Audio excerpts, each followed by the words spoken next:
Quero falar nesse vídeo a respeito da condenação do inferno. Isso é parte dos nossos fundamentos doutrinários, das verdades que a palavra de Deus apresenta e merece, obviamente, a nossa atenção. Em Mateus 23, verso 33, vemos o Senhor Jesus declarando: serpentes, raça de víboras, como esperam escapar da condenação do inferno? E quando olhamos para a declaração de Jesus, há pelo menos três coisas que nós podemos simplesmente concluir a partir dessa declaração. Em primeiro lugar, há uma condenação do inferno. Jesus usa essa expressão, a condenação do inferno. Segundo, quando ele faz a pergunta como esperam escapar da condenação do inferno, podemos presumir mais duas coisas. Em primeiro lugar, embora haja uma condenação ao inferno, pode haver também um escape, alguém pode escapar dessa condenação. Mas, no tom da pergunta de Jesus, alguns podem não escapar da condenação. Então, não só há uma condenação do inferno, como há duas possibilidades: escapar por meio da obra de Cristo da condenação do inferno ou não escapar. Então, a partir dessa declaração, eu gostaria que a gente pudesse olhar um pouco mais as verdades bíblicas a respeito do inferno, porque esse é um dos assuntos que vem sendo relativizado já de longa data, mas em tempos mais recentes, por pregadores com ênfases, que chamamos de universalistas, tentando dizer que não, que no fim todo mundo será salvo, que Deus é amor, que Deus não faria uma coisa dessa com ninguém, e esse tom tem gerado distorções doutrinárias. Quando olhamos para as Escrituras, é evidente que não só as declarações sobre inferno, mas sobre juízo, sobre a ira de Deus. Por exemplo, em Mateus, no capítulo 3, nos versos 7 e 8, João Batista pergunta: quem deu a entender a vocês que podem fugir da ira que está por vir? Outras traduções dizem a ira vindoura. Produzam fruto digno de arrependimento. Então ele está dizendo, se quer escapar, tem que ter arrependimento. Então há uma forma de se escapar, mas é inegável que existe uma ira, e a menos que o homem pegue o caminho determinado por Deus para que se escape dessa ira, desse juízo, ele inevitavelmente será experimentado. Em João, no capítulo 3, no verso 36, nós lemos: por isso, quem crê no Filho tem a vida eterna. Quem se mantém rebelde contra o Filho não verá a vida, mas sobre ele permanece a ira de Deus. Então Deus oferece salvação, mas isso não é algo que se processa de forma automaticamente, para todo mundo. É necessário um posicionamento. A Bíblia diz: quem crê no Filho, ele pode ter a vida eterna, mas quem se mantém rebelde contra o Filho, ele permanece sob a ira de Deus, porque a única pessoa que pode nos tirar do juízo, da ira do pecado, que Deus tem determinado e estabelecido, é Cristo por meio da sua obra, que precisa ser crida e aceitada com arrependimento. Eu quero fazer uma citação de uma frase de John Stott, que acredito que é muito importante para destacar que essa compreensão a respeito do inferno que estamos falando, ela é importante não apenas para aquilo que eu e você vamos crer, mas inclusive para o teor da mensagem que nós vamos pregar. John Stott diz: nós barateamos o evangelho quando o retratamos apenas como algo que nos liberta da tristeza, do medo, da culpa e de outras necessidades pessoais, ao invés de apresentá-lo como uma força que nos liberta da ira vindoura. Então eu quero começar fazendo aqui algumas considerações acerca do inferno. Em primeiro lugar, nós precisamos olhar para algumas declarações de Jesus. Em Mateus, no capítulo 7, por exemplo, nos versículos 13 e 14, Jesus fala de uma porta e um caminho estreito que conduzem à vida, mas ele fala de uma porta e um caminho largo que conduzem à perdição. Então existe uma perdição, existe uma condenação eterna, sem sombra de dúvida. Quando a Bíblia fala a respeito do inferno, ele é apresentado como um lugar de juízo, como um lugar de tormento eterno, irreversível. Em Mateus, no capítulo 3, no verso 12, nós lemos: ele tem a pá em suas mãos, limpará a sua eira e recolherá o seu trigo no celeiro, porém queimará a palha num fogo que nunca se apaga. Então a Bíblia fala de um lugar onde há um fogo e esse fogo eterno nunca se apaga. Em Apocalipse, no capítulo 20, no verso 10, nós lemos assim: o diabo que os tinha enganado foi lançado no lago de fogo e enxofre, onde já se encontram a besta e o falso profeta, e serão atormentados de dia e de noite para todo o sempre. Então estamos falando não apenas de um lugar de condenação, mas de um lugar de condenação eterna. E a Bíblia usa essa expressão, fogo que não se apaga, o lago de fogo, Quando tratei do assunto da ressurreição dos mortos e da recompensa, parte dos rudimentos da doutrina de Cristo, mostramos um entendimento bíblico que todos devemos ter, né, que não é apenas o ser espiritual, o homem interior, composto de espírito e alma da pessoa que vai para o céu ou para o inferno. Mas a Bíblia fala que depois da ressurreição, o corpo ressuscitado, no caso dos cristãos que vão ao céu glorificado, ele nos acompanha, mas no caso dos que vão para o inferno também. Em Mateus, no capítulo 10, no verso 28, Jesus diz assim: não temam os que matam o corpo, mas não podem matar a alma. Pelo contrário, temam aquele que pode fazer perecer no inferno tanto a alma como o corpo. Então, a Bíblia mostra que, né, no inferno será lançado não apenas a alma, mas também o corpo. No ensino de Jesus também percebemos a declaração a respeito de pecados que não têm perdão. Por exemplo, em Mateus, no capítulo 12, nos versos 31 e 32, Jesus diz: por isso digo a vocês que todo pecado e blasfêmia serão perdoados aos homens. O que sentencia o homem à condenação do inferno é o pecado, mas o pecado pode ser perdoado. Mas ele diz: mas a blasfêmia contra o Espírito não será perdoada. Se alguém disser alguma palavra contra o Filho do Homem, isso lhe será perdoado. Mas se alguém falar contra o Espírito Santo, isso não lhe será perdoado, nem nesse mundo, nem no porvir. Então, a partir do momento que existem pecados que não são perdoados, obviamente, essa condição de reverter a ira, o juízo vindouro, né, ela não acontece. Então, não podemos tentar sustentar a ideia de que, se o inferno existe, não é para o ser humano por causa do amor de Deus. Se o pecado, né, tiver a sua redenção em Cristo, isso não depende só do que Jesus fez, mas do nosso posicionamento de nos arrepender, de crer e apropriar, isso pode ser revertido. Mas se a pessoa não se arrepende, se mantém rebelde, né, ou mesmo em algum lugar ultrapassa uma linha sem volta como essa, a condenação é fato, a condenação é certa. Agora, outra coisa a considerar, eu tenho visto algumas pessoas falando: não, eu sei que a Bíblia fala do inferno, mas não é bem assim. Não existe esse negócio de não é bem assim. Normalmente eu digo que quando falamos de se crer na Bíblia como a palavra de Deus, é tudo ou nada. Se uma parte do que a Bíblia diz não é digna de credibilidade, porque o resto seria. Se uma parte do que Jesus falou sobre o inferno, e ele foi, né, um dos que mais realmente tocaram e abordaram o assunto do inferno, que mais falou sobre isso, se o que ele falou sobre isso não é verdade, porque o resto daquilo que ele falou seria.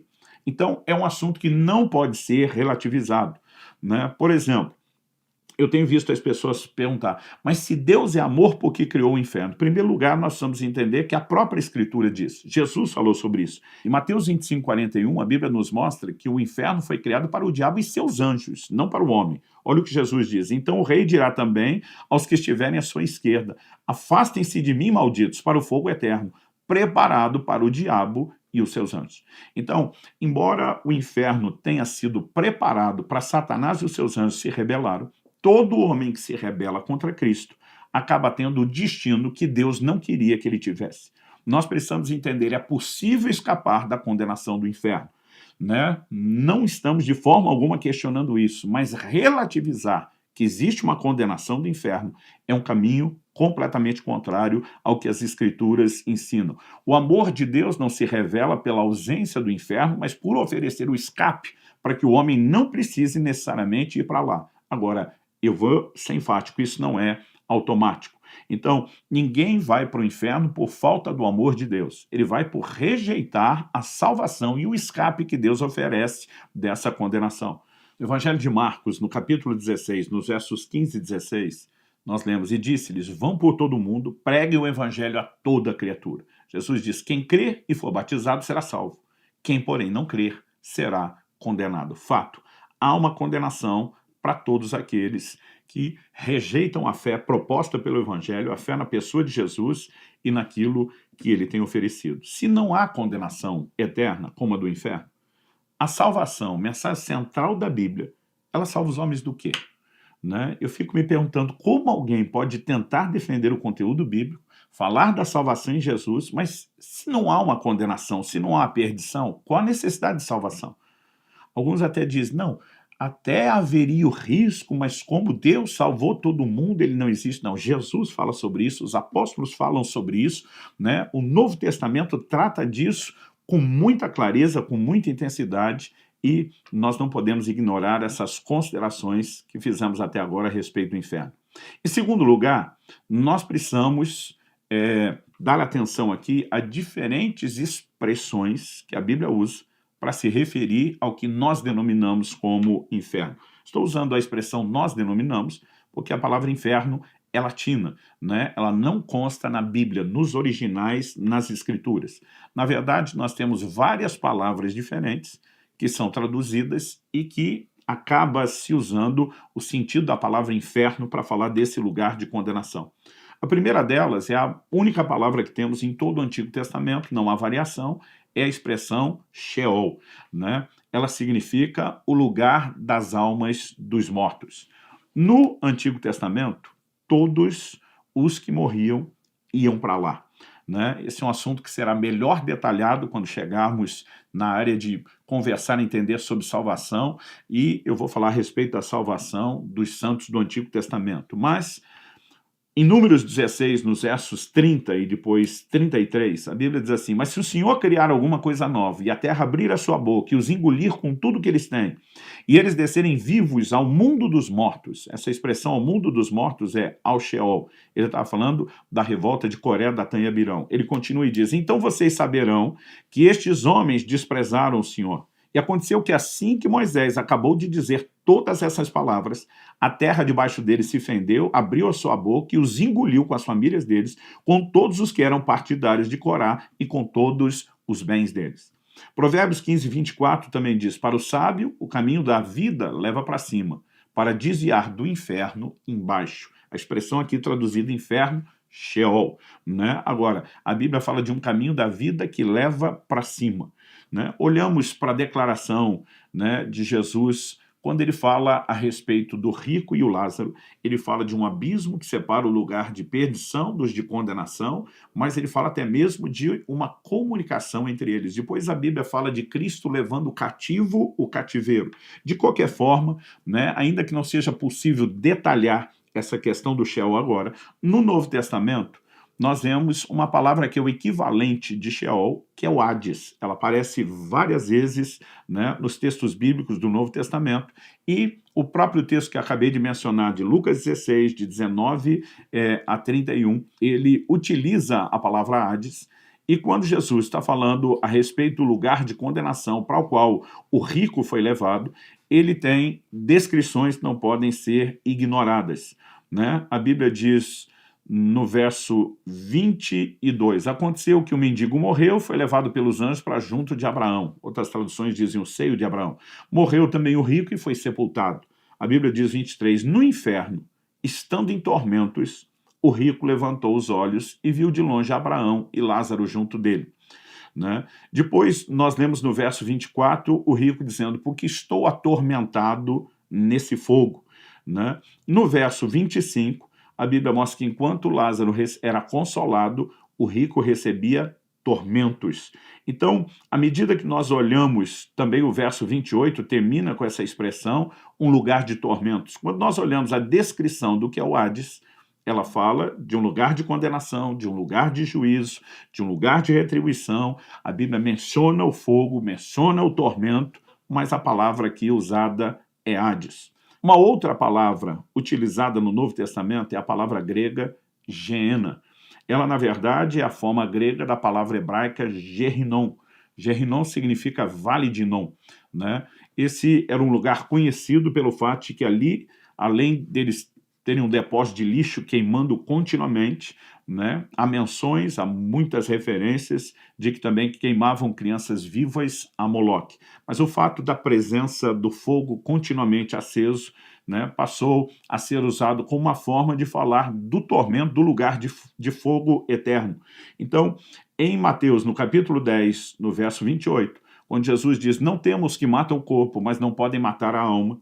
Pelo contrário, temam aquele que pode fazer perecer no inferno tanto a alma como o corpo. Aqui a expressão inferno não é Hades, é Geena, né? Quando em Marcos 9, 47 e 48, nós lemos, e se um dos teus olhos leva você a tropeçar, arranque-o, pois é melhor você entrar no reino de Deus com um só olho do que tendo os dois ser lançado no inferno, onde não lhes morre o verme, nem o fogo se apaga. De novo, nós temos a ideia de um lugar de condenação do pecado, um lugar que tem fogo, mas aqui a palavra também é Geena.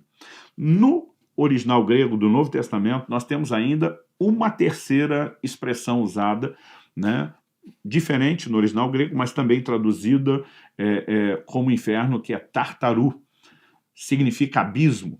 Em 2 de Pedro, no capítulo 2 e no verso 4, a Bíblia diz: pois Deus não poupou anjos quando pecaram, mas lançando-os no inferno, prendeu-os com correntes de escuridão, reservando-os para o juízo. Novamente, nós temos um lugar de juízo, traduzido como inferno, um lugar de perdição, mas essa palavra significa abismo.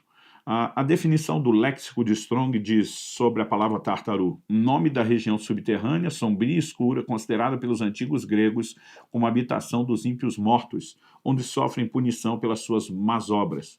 Corresponde ao Geena dos judeus. Geena, né, era aquela forma grega de se referir à expressão Gehinom, que os judeus entendiam. Ao olharmos para essas diferentes expressões, nós percebemos que, embora não haja uma única palavra para definir inferno, sempre temos algo em comum: um lugar de condenação, um lugar de tormento eterno, um lugar com fogo, um lugar que é destinado àqueles, né, que serão julgados por conta dos pecados, embora possa haver, obviamente, a oportunidade de se escapar do inferno por meio daquilo que Cristo faz. Nós precisamos entender que o homem, por já nascer pecador, ele nasce condenado, sentenciado ao inferno. O que ele pode experimentar é o escape.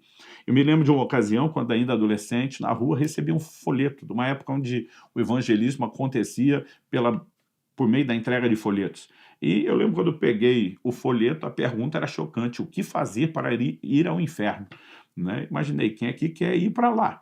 E quando abri o folheto, as duas páginas do meio, ele estava dobrado, né? Aquela folha dobrada, as duas páginas do meio estavam em branco. A minha primeira reação foi pensar que aquilo era um erro de impressão. Mas eu podia ver que havia uma impressão no fundo e virei para ver a última página. Na última página tinha uma resposta destacada ali em negrito, né? Ela dizia: nada, com ponto de exclamação. Você já está indo para lá.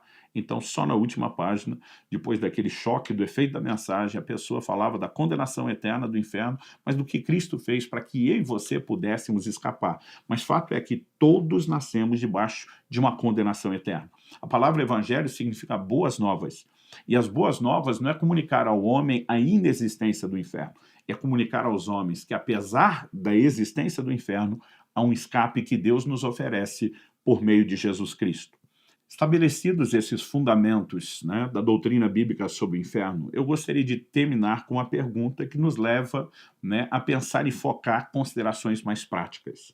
Como devemos agir diante dessa verdade? O inferno é um fato, né? Então, como devemos agir? Bom, toda e qualquer pessoa, né, ao ter contato com a verdade do Evangelho, de que há uma condenação, há uma ira eterna, mas há um escape, a pessoa deve se certificar de que ela, em primeiro lugar, tenha o temor da advertência bíblica da realidade do inferno, mas que ela tem trilhado o caminho proposto por Deus. A salvação não é por obras.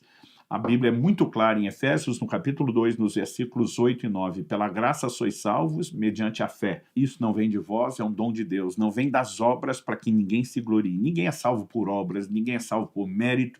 E no final das contas, ninguém pode dizer: eu mereci, eu mereço alguma coisa. Não. Então sabemos que a graça, cujo significado envolve a ideia de um favor imerecido, é uma manifestação de Deus que nós, depois de nos arrependermos, como já pontuamos em vídeos anteriores, e de crermos, podemos experimentar. Então, aquela pessoa que ainda não deu esse passo, obviamente, ela precisa tomar uma decisão a respeito do que Cristo tem feito por ela. Mas, quando já tomamos a decisão e temos certeza da nossa salvação, precisa haver no nosso coração gratidão, celebração, né? A capacidade de fato, fazer festa por aquilo que Deus nos dá. Em 1 de Pedro, no capítulo 1, dos versos 5 e 6, a Bíblia diz, né, que nós somos guardados pelo poder de Deus, mediante a fé, para a salvação preparada para ser revelada no último tempo. Então ele inicia o verso 6 dizendo, nisso vocês exultam.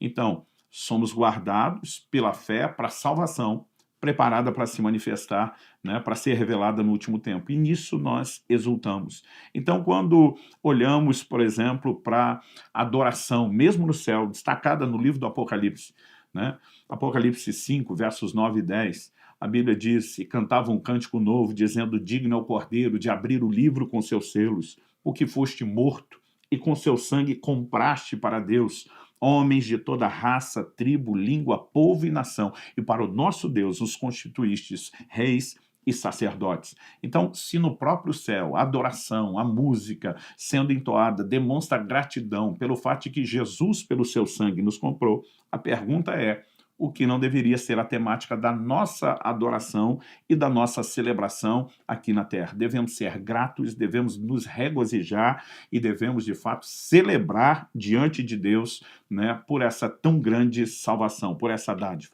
Também temos a responsabilidade de pregar o Evangelho aos demais, que não foram alcançados por essa mensagem. Muitas vezes, quando eu olho para a inércia, né, para a inatividade dos crentes em relação à grande comissão, a sua disposição de obedecer o que Cristo nos mandou de pregar o Evangelho, eu fico me perguntando, será que as pessoas realmente acreditam na salvação? Será que elas entendem que essa tão grande salvação só foi oferecida porque há de fato uma condenação eterna e que isso é sério?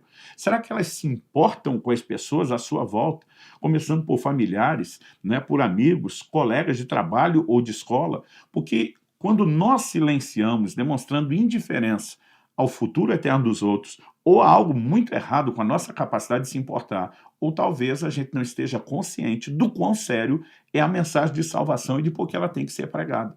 Em Judas, no capítulo único, versos 22 e 23, a Bíblia diz assim, mantenham-se no amor de Deus, esperando a misericórdia de nosso Senhor Jesus Cristo que conduz para a vida eterna. Ou seja, que nos faz escapar da condenação eterna. Ele diz, e tenham compaixão de alguns que estão em dúvida. Salvem outros, arrebatando-os do fogo.